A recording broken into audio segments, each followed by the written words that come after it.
A seguir, Hora da Notícia. No Hora da Notícia de hoje, votação do projeto do ICMS e adesão de partidos ao governo de Eduardo Leite. O Índice de Desenvolvimento Humano da população negra no Brasil tem 10 anos de atraso, quando comparado com a população branca, de acordo com a ONU. Na série Vidas em Movimento, o assunto do mês de dezembro é o movimento negro. E ainda as danças de todos os cantos do Brasil, apresentadas em um espetáculo ontem à noite pelo grupo de danças folclóricas da UPF. Hoje é terça-feira, 18 de dezembro, é Hora da Notícia.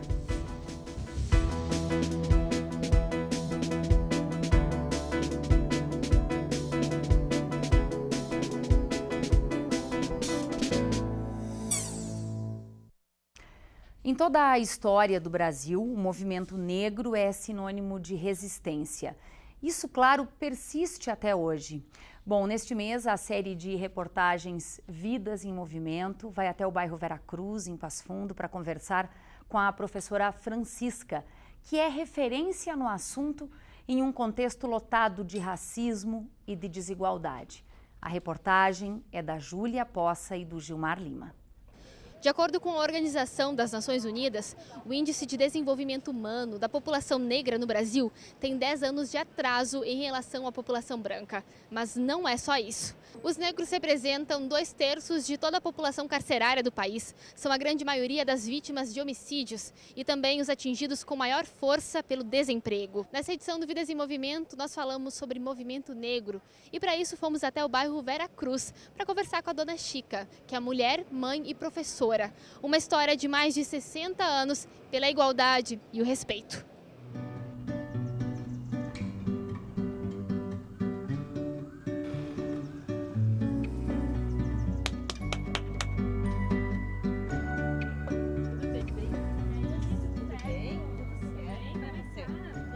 Tudo bem? Vamos lá? Vamos lá. Perfeito. Vamos lá.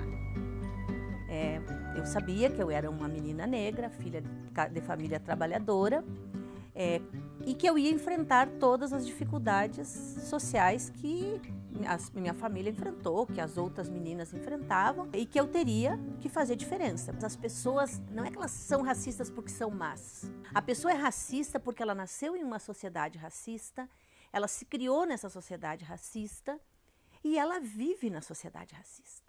E aí o racismo é uma coisa muito maluca, assim. O racismo, ele tem uma faixa invisível que diz que nós não somos capazes, que nós não temos não. Quem que vai querer ser negro com todos esses negativos? Então o que a gente precisa? A gente precisa fazer o contraponto disso, né? E por isso a militância, né? Você tem que fazer a diferença. Não é porque você é negro é que você vai deixar de ir, vai deixar de fazer, vai deixar de dizer, olha eu negro aqui. E aí tem um espaço na sociedade que é responsável por isso, que se chama educação, né? E que ainda hoje é muito frágil. E aí a gente tem que estar lá, tem que estar se fortalecendo, tem que estar reafirmando diariamente, né? Olha negro bonito, olha negro inteligente, olha negra isso, coisas positivas, né? Nós precisamos ainda de muita representatividade negra na TV, nos filmes, né? Mas ainda temos muito a desconstruir, né? O racismo institucionalizado. Existem espaços ainda que nós não estamos. Por que a gente não está lá? Né? A gente não está lá porque esses espaços têm essa divisão invisível que não permite que as pessoas negras, os homens, as mulheres, os jovens, os mais velhos, consigam vencer essa barreira. E aí a gente precisa estar junto. Por isso, movimentos.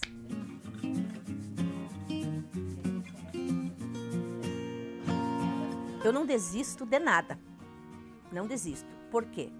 Porque eu sou mãe, porque eu sou mulher, porque eu sou professora e principalmente porque eu sou negra. Então, esses 4 adjetivos me dão muita força para eu não desistir.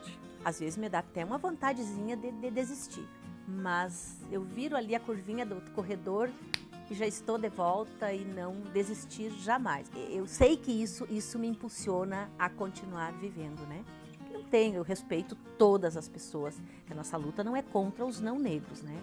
A nossa luta é de respeito por um povo que construiu o Brasil. Essa é a nossa luta, né? Então, vamos juntos.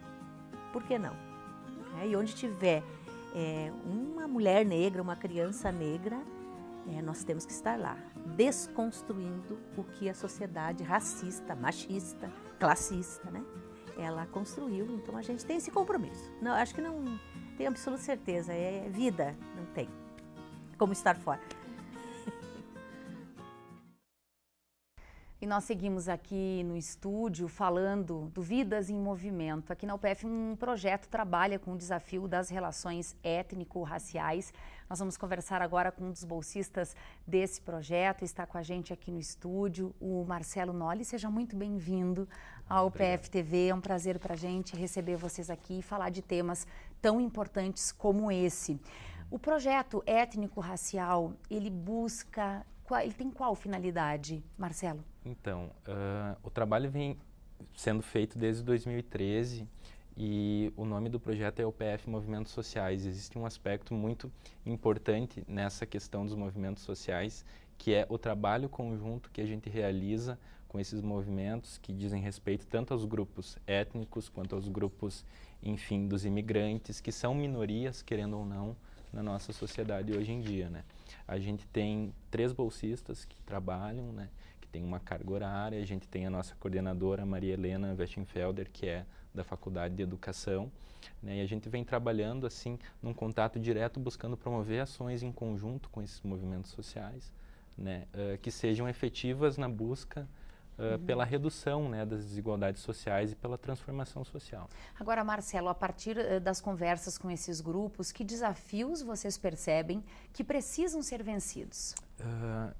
Tomo como exemplo mesmo aqui a UPF, a instituição, a universidade, a gente não vê, né, essas minorias diretamente assim na nossa realidade, né? Querendo ou não, ainda a universidade é um lugar muito elitizado, mesmo com cotas raciais, né? E eu acho que a universidade pode ser um exemplo de uma situação maior, assim, a inserção, por exemplo, do negro na sociedade, ela ainda passa por muitas dificuldades devido a um racismo estrutural normalizado, né? O que eu quero dizer com isso? É um racismo que ele não se mostra como tal, assim, ele está inserido na forma com que a gente percebe a nossa realidade.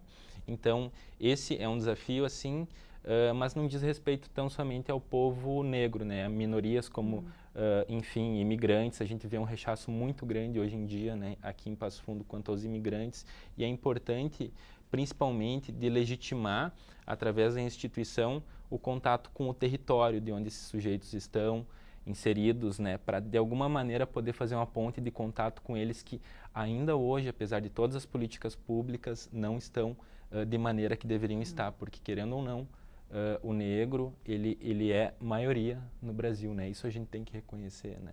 E ele não está na universidade, né? Ele sofre um atraso de 10 anos em relação ao branco, como a gente viu há pouco.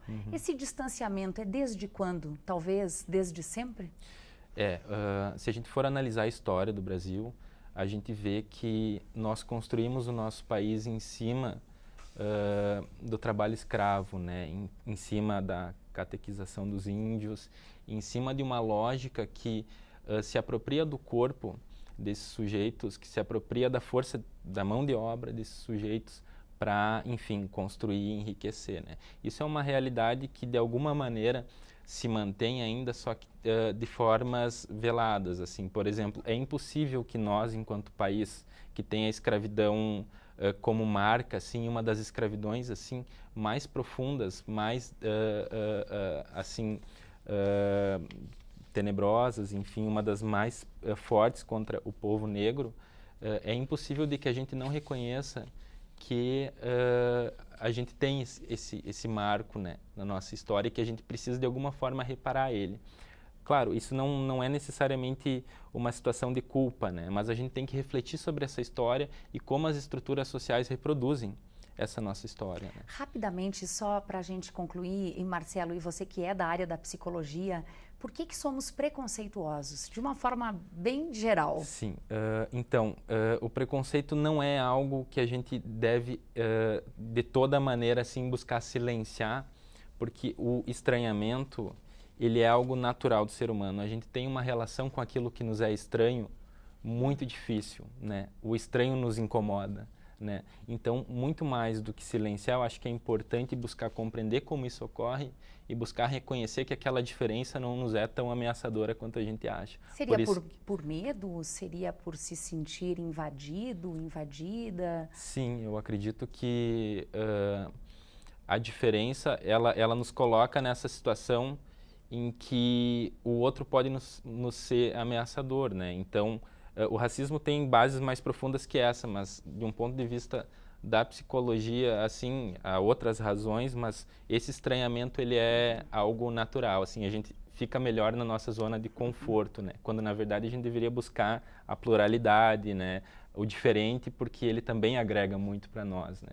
Olha, muito obrigada pela conversa aqui. Obrigado. E bom trabalho para vocês nesse grupo. Muito obrigada. Obrigado. Obrigada.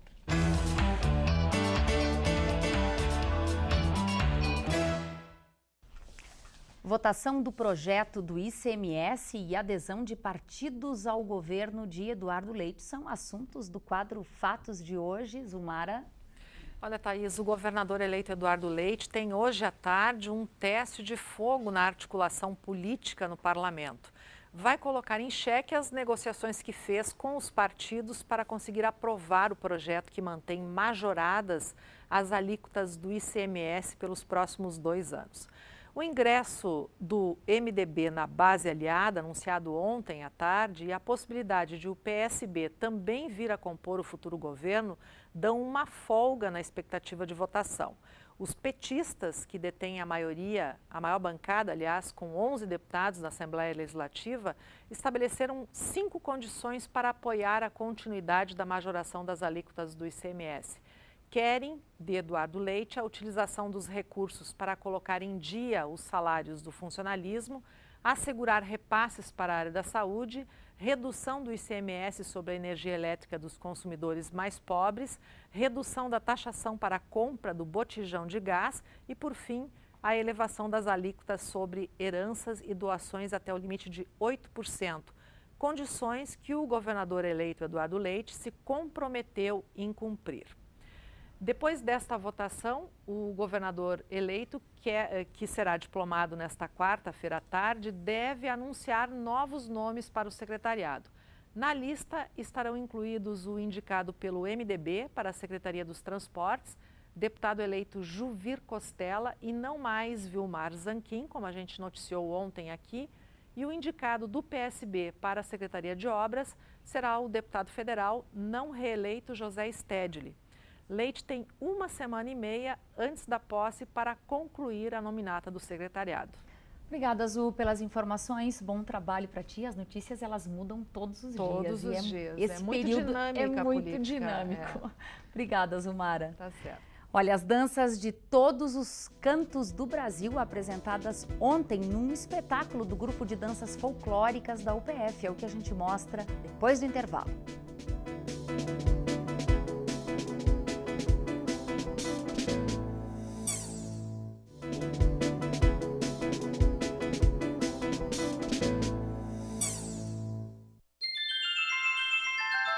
Tragam presentinhos para o Natal, para as crianças. Bolinha para os meninos, ursinho para as meninas. Faça uma criança feliz nesse Natal. Arrecadações aqui na academia. Obrigado. A partir de hoje, passam a valer os horários de verão para o funcionamento dos ônibus da Coleurb.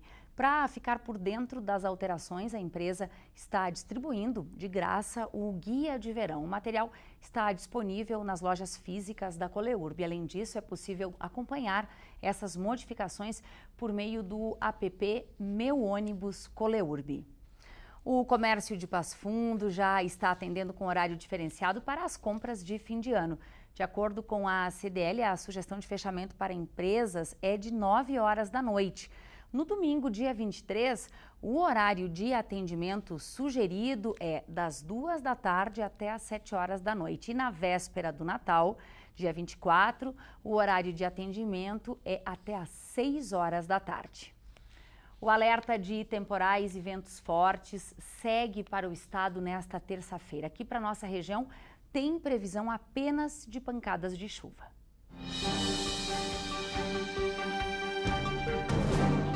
Previsão de uma quarta-feira com sol pela manhã, nuvens que aumentam no decorrer do dia e não está descartada a possibilidade de chuva. Mínima na casa dos 20 graus e máxima que chega a 31. A quinta-feira também será de instabilidade em Passo Fundo. Pancadas de chuva à tarde e à noite. Mínima de 21, máxima de 32 graus.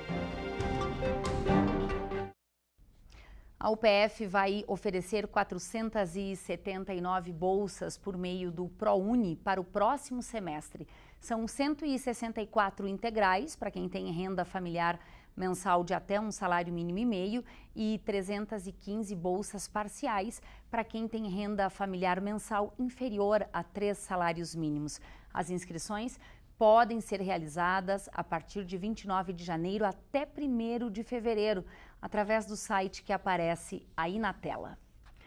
E hoje à noite vai ao ar o último programa Estúdio 4, criado há 13 anos, desde que a UPF TV começou as transmissões em canal aberto. O programa reuniu centenas de convidados e debateu muitos temas de relevância aqui da comunidade de Passo Fundo e região.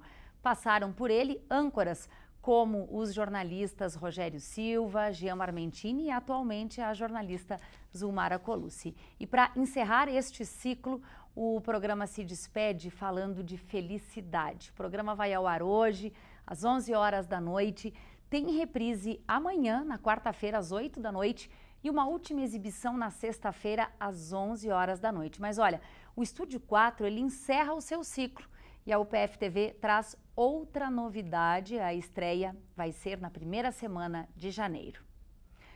Por cerca de 2 horas, o grupo de danças folclóricas da UPF levou o público para todos os cantos do Brasil.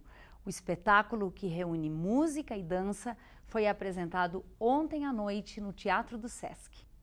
O Brasil é um país riquíssimo de muitas culturas e hoje várias delas passam aqui pelo palco do Teatro do Sesc em mais um espetáculo de danças folclóricas da UPF. Quem fala comigo é o professor Luiz Gustavo, que é o coordenador aqui desse evento. Já acontece há vários anos, né, professor?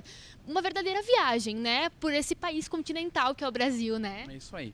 O grupo de dança folclórica já existe há 21 anos, mas há 6 anos estamos fazendo essa pesquisa e essa viagem com a cultura do Brasil, pesquisando música, dança e aspectos culturais para apresentar em palco.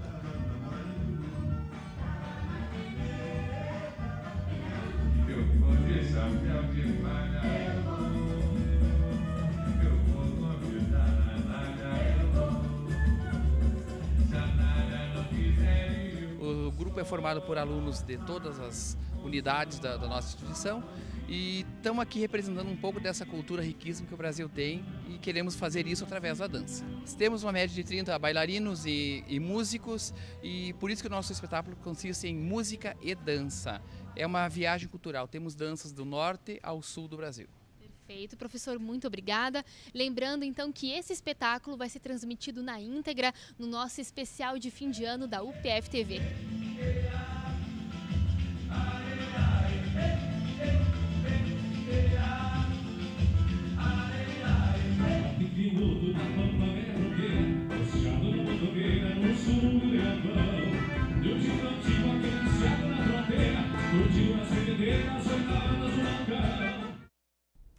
Bom, e além do espetáculo, a noite também foi reservada para o lançamento oficial do 3º Congresso Internacional de Folclore, Dança e Tradição. O encontro com cerca de 10 países acontece em maio do ano que vem. Hoje a gente fica por aqui. Você pode rever essa edição sempre à noite em 2 horários, às 7h30 e às 10h30. Obrigada pela sua companhia e até amanhã.